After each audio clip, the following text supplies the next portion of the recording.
Friends and ఫ్యామిలీతో weekends కి farm house కి వెళ్ళి ఎంజాయ్ చేయాలనుకుంటే వెంటనే డోసే యాప్ ని డౌన్లోడ్ చేసుకుని బుక్ చేసుకోండి.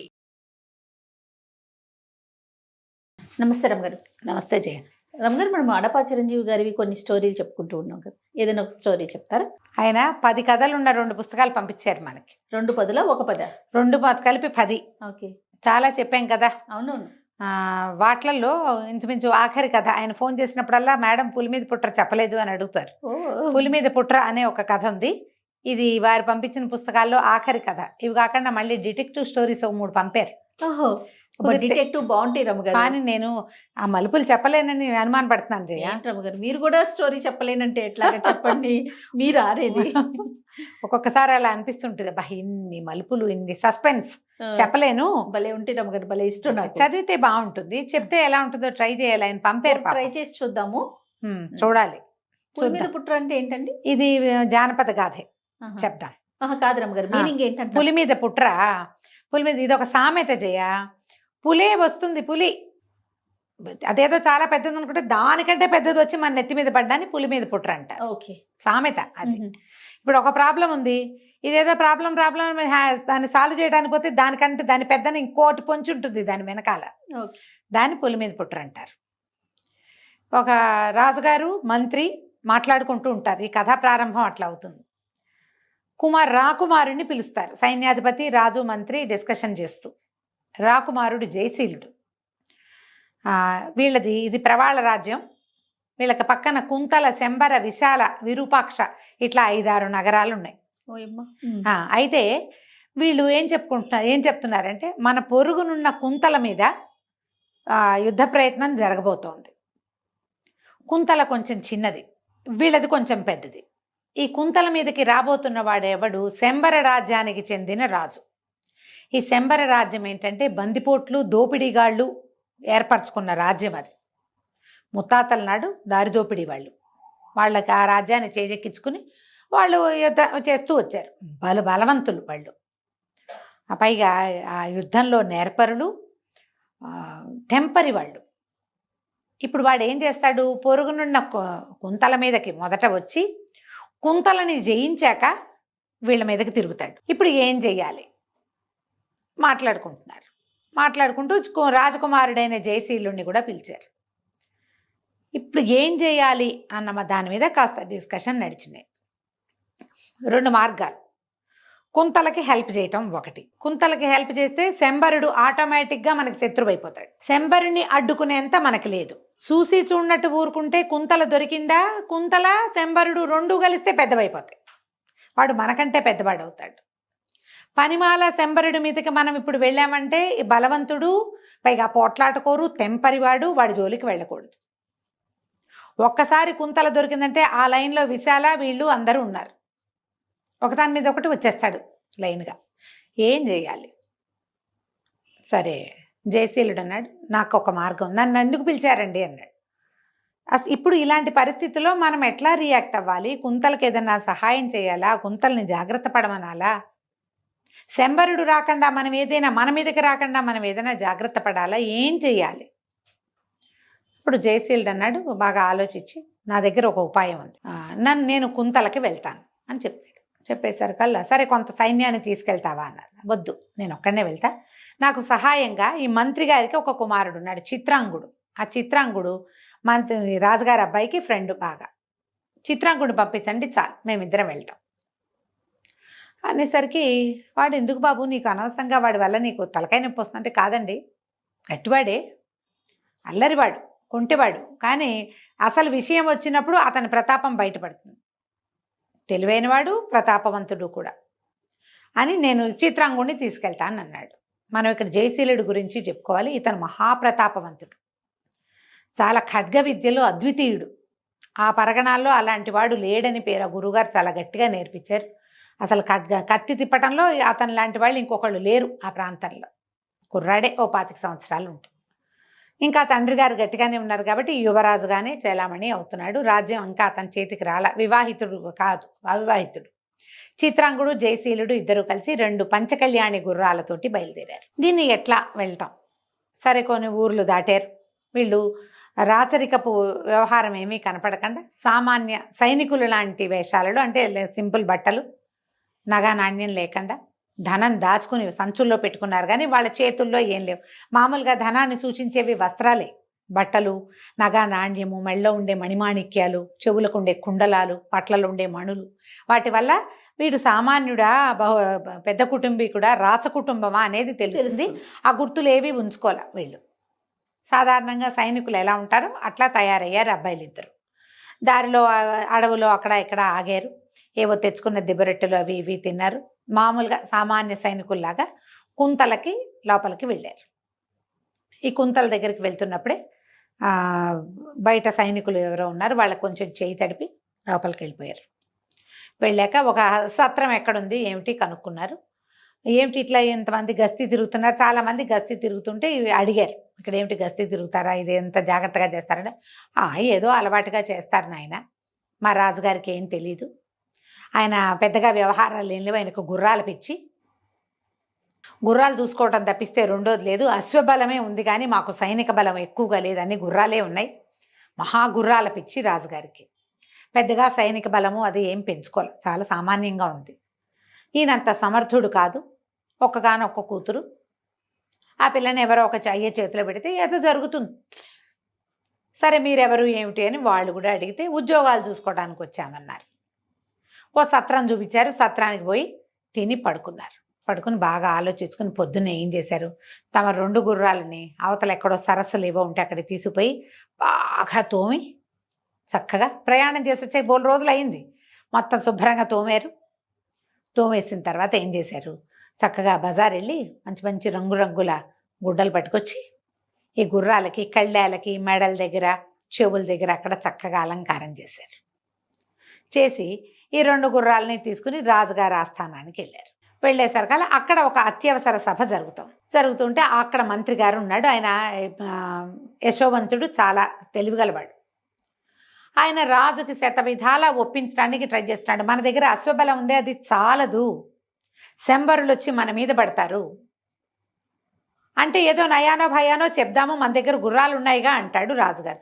గుర్రాలతో యుద్ధం అవ్వదండి అని ఎంత చెప్పినా రాజుకు అర్థం కాదు. ఆయన నెత్తి బాదుకుంటూ ఉంటాడు యశోవంతుడు. ఆయన ఎంత చెప్పదలుచుకున్నా ఈ రాజుకి, కుంతల రాజుగారికి అర్థం కాదు. వీళ్ళు ఏం చేశారు, ఈ కుర్రాళ్ళిద్దరూ వెళ్ళి గుర్రాలు పుచ్చుకుని వెళ్ళి వాకిట్లో ఉన్న వార్తాహరుడికి చెప్పారు, ఈ సైనికులు ఉంటారు రాజుగారిని చూడాలంటే ఆమె చాలా అత్యవసర సమావేశంలో ఉన్నారు, ఇప్పుడు కుదరదన్నాడు. వీళ్ళు మెల్లిగా వాళ్ళ చేతులు తడిపారు. తడిపి 2 గుర్రాలు తెచ్చాం పారసిక దేశం నుంచి అని చెప్పమన్నారు. ఈ సైనికుడు లోపలికి పోయి ఆ చేతులు తడిపించుకున్నాక పారసిక దేశం నుంచి 2 గుర్రాలు వచ్చాయండి, ఓ 2 అబ్బాయిలు వచ్చారు. బాగుంది. ఈయన వెంటనే అత్యవసర సమావేశం మానేసి ఆ గుర్రాలు చూడడానికి పరిగెత్తాడు. రాజుగారికి అంత గుర్రాల పిచ్చి. వెళ్ళి చూస్తే గుర్రాలు మామూలుగా లేవు, తలతళ్ళాడిపోతున్నాయి. ఇలాంటి గుర్రాలు నేను ఎప్పుడూ చూడలేదంటే చిత్రాంగుడు అంటాడు, ఇంత బాగా అలంకరించిన గుర్రాలు మీరు చూసుండర్లేండి అంటాడు. రాజుకి అర్థం కాలేదు, ఎందుకంటే గుర్రం బాగా కనపడడానికి చేయబడిన అలంకారమే కనపడుతోంది. అదే కదా. అయితే ఇతను అన్నాడు జయశీలుడు, మాకు ఈ గుర్రాలకు ఒక ప్రత్యేకత ఉందండి అని చెప్పి మీరు గుర్రాన్ని అక్కడెక్కడో తీసుకెళ్ళి నిలబెట్టాడు. మీరు చప్పట్లు కొట్టండి అన్నాడు. చప్పట్లు కొట్టంగానే గుర్రం పరిగెత్తుకొచ్చింది. పిలిస్తే వస్తుంది, ఇది ఏలేస్తే వస్తుంది, అట్లా ట్రైనింగ్ ఇవ్వబడి వీళ్ళు చేశారు. అట్లా వాళ్ళ దగ్గర ఉన్నాయి. ఆయనకి ఎంత నచ్చినాయో. ఈ గుర్రాలు ఉంచండి, మీరు ఎక్కడి నుంచి వచ్చారు ఏమిటి అంటే, మేమేదో దేశదిమ్మర్లం అండి, ఎక్కడో కొని పట్టి తీసుకొచ్చాము, మీకు గుర్రాలంటే ఇష్టమని మీకు ఇచ్చి మీ కొలువులో ఏదైనా ఉద్యోగం కోసం వచ్చాము. అయితే సరే మీరు అశ్వశాలలో ఉండండి, అశ్వాధ్యక్షుడిగా ఒకడు, వాడు అసిస్టెంట్గా 2వ వాడు ఉండండి అని వాళ్ళని దించుకున్నాడు. ఇద్దరికి ఉద్యోగాలు వచ్చాయి. వెంటనే వీళ్ళు ఏం చేశారు, ఏ సత్రంలో తాము దిగారో అక్కడ చుట్టుపక్కల అందరి భిక్షకులు వాళ్ళు వీళ్ళు ఉంటే అందరికీ దుప్పట్లు గిప్పట్లు కొనిపెట్టారు. డబ్బులు తెచ్చుకున్నారు కదా, ఇక్కడ కోటలో పాగా వేశామని. తర్వాత ఏమైంది, మర్నాడు వీళ్ళు ఉద్యోగాల్లో చేరడానికి వెళ్ళారు. రాజుగారికి ఒకే ఒక అత్యద్భుత సౌందర్యవతి అయిన కూతురుంది. వీళ్ళు గుర్రాలశాల అవి సవరిస్తుంటే రాజుగారి అమ్మాయి సౌందర్యవతి అయిన స్వప్నమాధురి అనే రాజకుమార్తె ఇక్కడికి వచ్చింది. కొత్తగా గుర్రాలు వచ్చాయి చూద్దామని. ఆ గుర్రాలు చాలా బాగున్నాయని వాళ్ళ నాన్న చెప్పాడు. ఓ గుర్రం ఎక్కింది, ఆ గుర్రమేమో ఆ అమ్మాయిని పడేయటానికి ప్రయత్నం చేసింది. ఇతనికి బాగా కంట్రోల్ చేసి జయశీలుడు ఆ గుర్రాన్ని ఆపి ఆమెను దింపాడు. ఆమె కాస్త చూసేసరికల్లా వీడు ఉద్యోగస్తుడిలాగా కాకుండా చక్క తలతల్లాడే మొహంతో శౌర్యము ప్రతాపము కనపడుతున్నాయి, జబ్బలు గిబ్బలు పొంగి మంచి బలశాలిగా ఉన్నాడు. ఈ అబ్బాయి మీద ఇంట్రెస్ట్ మొదలైంది అమ్మాయికి.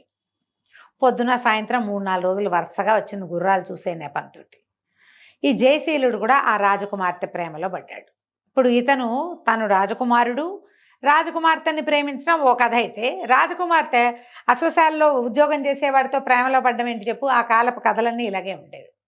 రోజు వచ్చేది, మెల్లిగా వీళ్ళిద్దరికీ ఫ్రెండ్షిప్ అయింది. అయితే ఇంతలో ఏమైంది, ఈ శంబర రాజ్యం నుంచి ఇది వచ్చేస్తోందని, ఏమిటి యుద్ధం రాబోతోందని వాళ్ళకి ఖచ్చితంగా తెలిసిపోయింది యశోవంతుడికి. మహారాజా వీళ్ళు యుద్ధానికి రాబోతున్నారు, మనం ఏదైనా జాగ్రత్త పడాలి, ఏమైనా చేయాలంటే.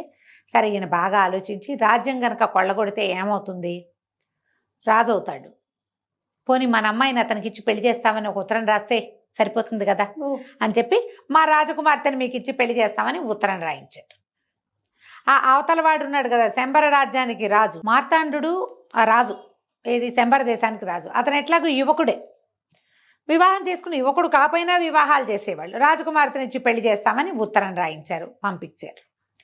వాడేం చేశాడు, రేపొద్దున మీ రాజ్యం మా వశమైతే మీ రాజ్యం అంతా మాదే, మీ యువరాణి కూడా మాదే. ఇప్పుడు కొత్తగా పెళ్లి చేసుకోవటం ఎందుకు, మీ యువరాణిని మాకు పెళ్ళి అక్కర్లా, మీతో మాకు సంబంధం అక్కర్లా, రేపు చచ్చినట్టు మీరు మాకు లొంగుతారు, మేము ఎలాగూ మీ మీద గెలుపొందుతాం అని మీ యువరాణి మాకు అక్కర్లేదని రాసేసాడు.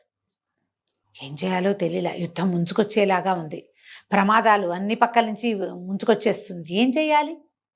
అయితే చాలా దిగులు పడుతున్నారు. జయశీలుడు చిత్రాంగుడు రాజాల మందిరంలో తిరుగుతూ మెల్లిగా వార్తలు సేకరించుకుంటూనే ఉన్నారు. ఒకరోజు స్వప్నమాధురి వచ్చినప్పుడు అమ్మాయి చాలా దిగులుగా ఉంది. ఏంటి అంటే, ఏదో యుద్ధం రాబోతోందిట, మనకి సైనిక బలం లేదని మంత్రి గారు బాధపడుతున్నారు, మరి మెల్లిగా మా చెలికత్తెలందరూ ఇక్కడ ఉద్యోగం మానేస్తే సరిపోతుంది అన్నట్టుగా ఇలాంటి భావాల్లోకి వెళ్ళిపోయారు, నాకు చాలా బెంగగా ఉందంటే ఇతను అన్నాడు, నా దగ్గర ఒక మంచి ఆలోచన ఉంది, మీ నాన్నగారితోటి మాట్లాడించు, నేను చెప్తానన్నాడు. అనేసరికి సరే అమ్మాయి ఏం చేసింది, తండ్రికి చెప్పింది, ఇతను మనకి అశ్వశాలలో ఉన్న అతను నీకు 2 గుర్రాలు తెచ్చిపెట్టాడు కదా, వాళ్ళ దగ్గర ఒక ఉపాయం ఉందంటున్నాడు, నువ్వు మాట్లాడమని. సరే, రాజుగారికి ఈ సమయం ఏంటి, విపత్కర పరిస్థితిలో వాడి చిన్న ఉద్యోగి, వాడు చెప్పేది ఏమిటి అట్లా అనుకోలే.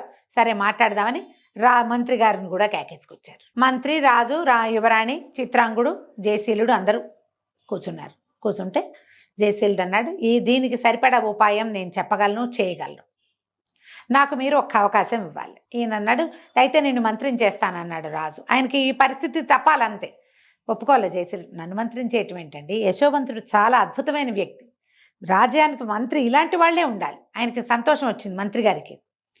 కుర్రాడు వినయశీలిగా ఉన్నాడు, బాబు నీ ఉపాయం ఏమిటి చెప్పు అన్నాడు. కొన్ని రోజుల పాటు రాజ్యంలో నేనేం చెప్తే అది జరగాలి, వీళ్ళని నయానా భయానా మనం బయటికి పంపించాలి. ఇప్పుడు మన రాజ్యంలో మనకి ఏముందో ఏం లేదో వార్తలు తీసుకెళ్ళటానికి తప్పకుండా కొంతమంది జనం ఈ ఊళ్ళో తిరుగుతున్నారు, అలాగే చేస్తారు. రాజుల విధానం ఏమిటి, కొంతమంది గూఢచారులను పంపిస్తారు, వాడు ఇక్కడ ఆనుపాను తెలుసుకుంటాడు కదా, ఆ వచ్చిన వాళ్ళని మనం మిస్లీడ్ చేయాలి, పక్కదోవ పట్టించాలి. కాబట్టి సైనికులందరూ సైన్యాధిపతితో సహా నా మాట వినాలి, ఇంతేనన్నాడు. ఒప్పుకున్నారు. ఒప్పుకోగానే ఇతను ఏం చేశాడు, కొంతమందిని సెలెక్ట్ చేశాడు. రాజుగారికి ఎంత సైనిక బలం ఉందో, ఎంత మంది వచ్చినా తిప్పికొట్టి విసిరేసి పారేయగలరు అని ఒక పుకారు లేవదీశాడు. ఈ కుర్రాళ్ళందరూ అక్కడ ఇక్కడ కూర్చుని, యుద్ధం శంబర యుద్ధం వాడేం చేస్తాడు, వాడి దగ్గరే ఉంది కత్తి కటారు తప్ప, మన దగ్గర విచిత్రమైన ఆయుధాలు ఉన్నాయి తెలుసా అని చెప్పడం మొదలుపెట్టారు. పెద్దవాళ్ళు అదేమిటి మన దగ్గర గుర్రాలేరా ఉన్నాయంటే, కాదులే తాత నీకు తెలీదు, చాలా చేస్తున్నారు, అసలు ఎప్పటి నుంచో జరుగుతుంది తెలుసా అని కుర్రాళ్ళు. ఒక 10 చోట్ల మాట్లాడేసరికల్లా ఇవి ఆనుపాను అందుకోవటానికి జనాలు మాట్లాడే చోటకు చేరతారు గూఢచారులు. అయ్యి బాబోయ్, వీళ్ళ దగ్గర గుర్రాలు ఉన్నాయనుకున్నా, వీళ్ళ దగ్గర అదేదో ఉందా అని వాళ్ళు ఒక్కొక్కడు తెలుసుకోవటం మొదలుపెట్టారు. ఊరంతా ఇదొకటి. అక్కడి నుంచి రెండోది ఏం చేశారు, ఆయుధాలు తయారు చేయడానికి ఒక ప్రత్యేక స్థలం ఏర్పరిచాడు, కొత్త ఆయుధాలన్నీ. ఇదొకటి జరుగుతుంది కార్ఖానా. అక్కడి నుంచి ఈ ఉన్న సైనికుల్లోనే పదునుగా బాణాలు వదలగలిగిన వాళ్ళని ఒక గుంపును తయారు చేశారు. మీరందరూ కోట గోడల మీద ఉండండి, మీకు ఎస్ అన్నప్పుడు బాణాలు కొట్టేయండి, మనిషిని పడగొట్టిన వాడికి 100 వరహాలు చొప్పున ఇస్తాం, మీ జీతంతో పాటే ఎక్స్ట్రా. అనగానే వీళ్ళు బాణం లక్ష్యశుద్ధిగా చేసేవాళ్ళు రోజు ప్రాక్టీస్ చేసుకుని స్పీడ్ అయ్యారు. ఇప్పుడు ప్రాక్టీస్ చేయాలంటే వాడు అక్కడెక్కడో చేయడుగా, ప్రతివాడు పొద్దున్నే పనిచేసి సాయంకాలం ఇంటికి వెళ్తాడు, వాకిట్లో నుంచి బాణాలు వేసుకుంటాడు. చూసిన వాళ్ళకి ఏమనిపిస్తుంది, అమ్మో వీడు ప్రాక్టీస్ చేస్తున్నాడు అంటే రేపొద్దున ఏదైనా వస్తే వీడు ఇదనమాట.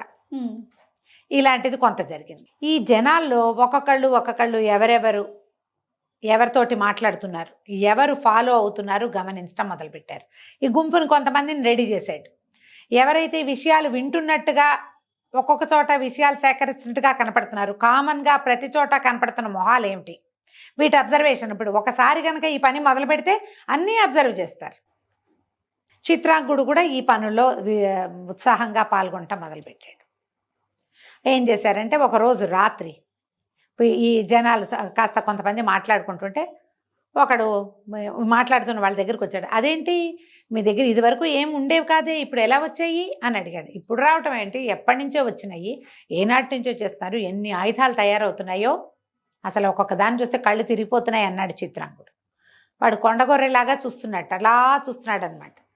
కాసేపు అయ్యాక మాటలన్నీ అయిపోయాక వాడు నడిచి వెళ్ళటం చూశాడు చిత్రాంగుడు. వీడు ఎక్కడికో వెళ్తున్నాడు అని చెప్పి వాడిని ఫాలో అయ్యి వెళ్తే వాడు కోట గోడలు దాటేసి బయట కొంతమంది జనాలు ఉన్న చోటకి వెళ్ళాడు. ఆయుధాలు తయారవుతున్నాయట, మీరందరూ వెళ్ళి మార్తాండుడికి తెలియజేయండి, ఇలాంటివి మాట్లాడుకున్నాక అసలు ఇవి ఎక్కడ తయారవుతున్నాయో చూడడానికి వీళ్ళు వరుసగా ఈ కోట గోడల దగ్గర చేరి లోపలికి రావడానికి ప్రయత్నం చేశారు. వెంటనే చిత్రాంగుడు విజిలేశాడు. వీళ్ళకి ఈలే వాళ్ళ సాధనం. వేగానే కోట గోడల మీద రోజు ప్రాక్టీస్ చేస్తున్న బాణాలు వేయటం వాళ్ళు నుంచున్నారుగా, టపా టపా టపా టపా బాణాలు వేశారు. ఇక దొరికిన వాడికి దొరికినట్టుగా దొరికేశారు. మనుషులు కనపడుతుంటే బాణం వేయటం సులువు కదా, అందరికీ తగిలినాయి. ఆ మొదట ఈ విషయాన్ని తెలుసుకున్న వాడు మాత్రమే బతికున్నాడు, మిగిలిన వాళ్ళంతకీ తగిలేసింది. బాణాలేసి కొట్టిన ప్రతి వాడికి 100 వరహాలు ఇచ్చారు. వాళ్ళు ద్విగుణీకృతోత్సాహంతో పనిచేస్తారు, అంతేగా. అక్కడి నుంచి నాకు 100 వచ్చింది, నేను పని చేశాననగానే రెండో వాడికి ఉత్సాహం వస్తుంది, నేను కూడా ఏదో ఒక పని చేస్తాను, ఏదో ఒక విషయంలో జాగ్రత్త పడతానని సైనికులు కూడా కూడడం మొదలుపెట్టారు. ఎక్కడెక్కడ కుర్రాళ్ళు సైన్యంలో చేరడానికి ఉత్సాహం చూపిస్తున్నారు. కుర్రాళ్ళందరినీ లైన్లో పెట్టుకున్నారు. వీళ్ళకి ట్రైనింగ్ మొదలైంది. అక్కడి నుంచి ఆయుధాగారాలు మొదలైనాయి. అసలు ఊళ్ళో 10 చోట్ల ఆయుధాలు తయారవుతున్నాయి అనేంత సినిమా చూపించారు. ఈ మిగిలిపోయాడుగా ఒకడు, వీడు పరిగెత్తుకుంటూ మార్తాండు దగ్గరికి వెళ్ళాడు. చాలా ఉందండి సైన్యము, అసలు ఎన్ని బాణాలు వేశారో, అందరూ పోయారు, నేను ఒక్కడనే మిగిలాను. ఊళ్ళో 10 చోట్ల ఉన్నాయట ఆయుధాగారాలు, ఎక్కడెక్కడ తయారవుతున్నాయో తెలీదు, ఏమైపోతుందో అర్థం కావట్లేదు అంటే వీళ్ళు ఏమన్నారు, అలా కాదు, మేము ఒకసారి వచ్చి కోటలో వెతుకుతాం, ఒక గుంపును పంపిస్తానన్నాడు. ఈ కోటకి అన్ని పక్కల గోడల మీద నుంచి పైకెక్కటానికి అవకాశం ఉంది. కోట గోడ కూడా ఇట్లా సాఫీ గోడ కాదు, మలుపులుగా ఉంటుంది. ఆ మలుపుల్లో ఎక్కేసేయచ్చు ఈజీగా. సరే వీళ్ళు ఒక 200 మందో 180 మందో కోట గోడలకి ఎక్కడం మొదలుపెట్టారు. అయితే ఈ గోడల మలుపుల్లో ఇంతంత హంసల్లాంటి బొమ్మలు ఉన్నాయి. ఆ హంస ఇట్లా వంగి ఉన్నట్టుగా కనిపిస్తోంది, చెక్క హంసలాగా కనపడుతోంది, అలంకారానికి పెట్టారు. ఈ పైనుంచి కింద నుంచి ఎక్కుతూ ఉంటే సడన్గా ఆ హంస నోట్లోంచి ఇంతంత 25-30 బాణాలు రావడం మొదలుపెట్టాయి. ఓ బాణం తప్పుతుంది, అన్ని బాణాలు ఎందుకు తప్పుతాయి? బాణం తగిలిన వాడు తగిలినట్టు చచ్చిపోయారు, మొత్తం కింద పడిపోయాయి. పైగా వీళ్ళ శరీరాలు నల్లగా మాడిపోయినాయి, విషపు బాణాలు. ఈ చెక్క హంసల్లో నుంచి బాణాలు రావటం ఏంటి? ఇదేదో కొత్త విద్య, మనకు తెలీదు, వీళ్ళకి తెలుసు. మళ్ళీ కింద పడిపోయిన వాళ్ళని కింద ఉన్న వాళ్ళు మోసుకుపోయారు, అంతా చచ్చిపోయారు. 2-3 మిగిలారు అంతే వాళ్ళు. ఇది కూడా మార్గం కాదు. ఏమిటి ఈ ప్లాన్లు ఎట్లా వస్తున్నాయి? ఇంతకుముందు వీళ్ళకి ఏమీ లేదు, ఈ చెక్క హంసలు కొత్తగా పెట్టబడ్డాయి. అప్పుడు మెల్లిగా వార్తలు తీసాక ఇదంతా ఒక యువకుడు నడిపిస్తున్నాడు. వీడేవిడ్రా పులి మీద పుట్రా, వాడెవడు? రాజకుమారుడు కాదు, రాజకుమార్తెకి వివాహం కాలేదు, రాజుగారికి అసలు కొడుకులే లేరు, మంత్రికి కొడుకులు లేరు, కూతుళ్ళే ఉన్నమంతా. వీడెక్కడి నుంచి వచ్చాడు? ఆను పాను తీశారంతా. తీస్తే ఏముంది, వాడు ఒక గుర్రాలు పుచ్చుకొచ్చాడు, గుర్రాల దగ్గర పనిచేస్తాడు. కానీ వాడి కనుసన్నల్లోనే మొత్తం సైన్యం ఉంది తెలుస్తోంది. వాడిని ఎట్లా పట్టాలో తెలియలే, ఏం చెయ్యాలి? సరే ఒక్కసారి మొత్తం దండులాగా వచ్చి పడిపోతాం. ఈ లోపల రాజకుమార్తెకి తెలిసింది, తను పెళ్లి చేసుకుంటాం చేస్తామని వీళ్ళు అడిగారని, వాళ్ళు వద్దన్నారని.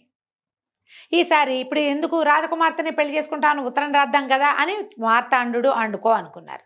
ఓ ఉత్తరం పంపించారు, మీ రాజకుమార్తెని పెళ్లి చేసుకోవడానికి నేను రెడీ అని. నువ్వు రెడీగా ఉంటే మేము ఇవ్వద్దు, మేము మాకు అక్కర్లేదు, నీ భర్త ఎట్టబట్టాలో మాకు తెలుసు, నువ్వేం చేస్తావో చెయ్యి, నీ సంగతి మేము చూస్తామని రాశారు ఉత్తరం. ఇంతకుముందు ధైర్యం లేదు, ఇంతకుముందు వాళ్ళు భయపడ్డారు, భయపడి మా పిల్లని ఇస్తాం బాబు మమ్మల్ని వదిలేయమన్నారు. ఇప్పుడు తెగించేశారు. వాళ్ళు తెగించినప్పుడు మనము తెగించాలి, దండుగా పడిపోదామని మార్తాండు కుప్పలు తెప్పలుగా జనాలు వేసుకుని ఒక్కసారిగా వచ్చేసాడు. వచ్చేస్తే ఏముంది, వీళ్ళకి ఎట్లాంటి ప్లాన్లు ఏర్పరిచి పెట్టుకున్నారు. వీళ్ళు ఆయుధాగారం మీద పడదామనుకున్నారు. వీళ్ళేం చేశారు, ఆయుధాగారం ఒక చోట తయారవుతుంది, వాళ్ళు పట్టేశారు. 10 చోట్ల చూశారు, రెక్కీలు నిర్వహిస్తారు కదా, ఒక చోటే ఆయుధాగారం. అప్పుడు వీళ్ళేం చేశారు, ఎప్పుడైతే ఆయుధాగారం మీదకి వస్తారని అనుమానం వచ్చిందో ఆయుధాలన్నీ వేరే చోటకి తరలించి బోలెడంత చెత్త పేర్పించారు. అక్కడ పనిచేసేటప్పుడు చెత్తలు వస్తాయా, అవన్నీ అక్కడ చేర్చారు. జనం దాని మీదకి రాగానే దాన్ని పేల్చేశారు. చిన్న చిన్న కప్పలు లాంటి కప్పలు వచ్చి మీద పడతాయి, కప్ప ఢామని పేలుతుంది, బాంబులు లాంటివి, ఇలాంటివి చేశారు. వీడు పులి మీద పుట్ర, చేయగలిగేది ఏం లేదు. సరే తెగించి పోరాటానికి దిగారు. వీళ్ళు దండుగా యుద్ధం చేశారు, పట్టేశారు. పట్టేసిన తర్వాత వాళ్ళలో ఒకడు గట్టిగా అరిచాడు, ఇది అన్యాయం, మీరు చీకటి మాట మాతో యుద్ధం చేస్తున్నారు. అరిచేసరికల్లా జయశీలుడు అడిగాడు, ఏముంది అన్యాయం, మీరు చేయట్లేదా చీకటి మాట, మీరు దారి దోపిడీలు చేసిన ఆలోచనతోటే కదా ఇంతమందిని పంపించావు మార్తాండా అన్నాడు. అనగానే గుర్తుపట్టేశాడని తెలిసిపోయింది. మార్తాండు అన్నాడు, నీ దగ్గర బోళ్ళంత సైన్యం ఉంది, నా దగ్గర సైన్యం ఉంది, కొట్టుకున్నాము, నాతో ద్వంద్వ యుద్ధం చెయ్యి నీ వల్ల అయితే. అంతకుముందే ఈ కొండగొర్రెలాగా చూస్తున్నవాడు చెప్పాడు, వాడు కత్తి తిప్పితే మామూలుగా తిప్పడండి ఆ కుర్రాడు, కత్తి తిప్పితే మనం ఎన్ని విసిరినా 100 మంది చుట్టూతా విసిరినా సరే వాడి ఒంటికి చిన్న గీత కూడా పడదు, అంత ఖడ్గచాలనం వచ్చు వాడికి, వాడు చాలా గట్టివాడు, ముఖాముఖి పోటీల్లో 3-4 సార్లు ఎదుర్కొన్నాము, వాడు వచ్చాడంటే వాడు 100 మందికి ఘాట్లు పెట్టగలడు, కొంతమందిని చంపేయగలడు అని. ఆ మార్తాండు ఈ జయశీలుడు ఇద్దరు యుద్ధానికి దిగారు. కాసేపు అయ్యేసరికల్లా ఏముంది, ఇతనేమో బాగా ప్రాక్టీస్ ఉన్నవాడు, మార్తాండు బండ యుద్ధం వచ్చు అతనికి, దండుగా మీద పడిపోవటమే. ఈ సునిశ్చితమైన ఖడ్గ విద్య అతనికి రాదు. దొరికిపోయాడు. దొరికిపోతే ఇతను చెప్పాడు జయశీలుడు, నువ్వు ఒక రాజువి, కానీ మీ పూర్వకాలం అంతా కూడా మీ వాళ్ళు, మీ తాత ముత్తాత బందిపోట్లు, మీకు రాజ్యం దొరికింది కాబట్టి చేసుకున్నావు, చేసుకో, నీ చిన్న రాజ్యం, మా జోలికి రావద్దు, నువ్వు సుక్షత్రియుడు కాదు, నీ వరకు నువ్వేమైనా చేసుకో, మా జోలికి రాకుండా ఉంటానంటే వదిలిపెడతా, లేకపోతే వదిలేస్తే మా వాళ్ళు నిన్ను చంపేస్తారు, నువ్వు సాటి రాజువు కాబట్టి ఇప్పుడు యుద్ధానికి ఎంత ఖర్చు పెట్టావో అంత సొమ్ము అక్కడ పెట్టి వెళ్ళు. ప్రాణాలు దక్కించుకున్నాడు మార్తాండు, ఎక్కడెక్కడి నుంచో సంపాదించాడు, ఎన్ని చోట్ల కొల్లగొట్టారు, నీళ్ళు వెత్తు ధనం పోసి యుద్ధానికైన ఖర్చు అంతా ఇచ్చి బతుకు జీవుడా అని వెనక్కి వెళ్ళిపోయాడు. ఎప్పుడైతే ఇతను వెనక్కి వెళ్ళిపోయాడో జయశీలుడు చెప్పాడు, మీకు నేను చేయటానికి వచ్చిన పని అయిపోయిందండి, మీకు ఇంకా భయం లేదు, నేను వెళ్ళొస్తానన్నాడు. అనేసరికల్లా ఈ అమ్మాయి ఏమో ఇతన్ని ప్రేమించాను. ఇప్పుడు అశ్వపాలకుడికి ఎట్లా ఇస్తారు కుమార్తెని అంటే ఇతను చెప్పాడు, నేను పక్కనున్న రాజ్యానికి రాజకుమారుణ్ణి, ఈ సమస్య వస్తుంది, ఇప్పుడు మీ మీదకి వచ్చిన వాడు రేపొద్దున విశాల మీదకి విరూపాక్ష మీదకి అన్నిటి మీదకి వస్తాడు, మీకు ఇబ్బంది వస్తే మాకు కూడా వస్తుందని మీ ఇబ్బంది తొలగించడం కోసం ఈ ప్రయత్నం చేశాను అనేసరికల్ రాజు ఎంతో సంతోషించాడు. నువ్వు ఒక రాజకుమారుడి అయ్యుండి యువరాజువి, రేపొద్దున రాజు కాబోతూ కూడా నువ్వు ఇంత సాహసం చేసావు, ఇంత సహాయం చేసావు, ఒక ఉద్యోగిగా ఉండి నువ్వే రాజుగా ఉంటే మా రాజ్యాన్ని ఎంత బాగా చూస్తావో, మా అమ్మాయిని స్వీకరించి రాజ్యాన్ని ఏలుకోమన్నాడు. తను ఒప్పుకోలే, మీ అమ్మాయిని స్వీకరిస్తా, రాజ్యం నాకు ఇప్పుడు వద్దు, మీద రాజ్యాన్ని మీరే ఉంచుకోండి, యశోవంతుడు అద్భుతమైన మంత్రి, ఆయన ఆ సలహాని పాటించండి, ఆయన మంత్రాంగంతో రాజ్యం చేసుకోండి అని చెప్పి స్వప్నమాధురిని వెంబడి పెట్టుకుని తీసుకుపోయాడు. స్వప్నమాధురి పక్కన ఇంకో చెలికత్తి ఉంది, ఆ చెలికత్తని చిత్రాంగుడికి ఇచ్చి వివాహం చేస్తామన్నారు. తీసుకుని వెళ్ళిపోయాక అక్కడ పెళ్లి ఏర్పాట్లు చేసుకున్నాక వీళ్ళందరూ వివాహానికి వచ్చారు. వీళ్ళిద్దరూ కలిసి ఉన్నారు, కలిసి హాయిగా ఉన్నారు. అయితే ఈ మార్తాండుని ఎప్పటికప్పుడు దారిలో పెట్టాలి, మనమే మార్తాండుని జయించి వాడి రాజ్యాన్ని సొంతం చేసుకోవాలి అని ఆలోచిస్తూ సుఖంగా హాయిగా కాలక్షేపం చేశారు. పులి మీద పుట్ర సమాప్తం. బాగుంది. నమస్తే. నమస్తే.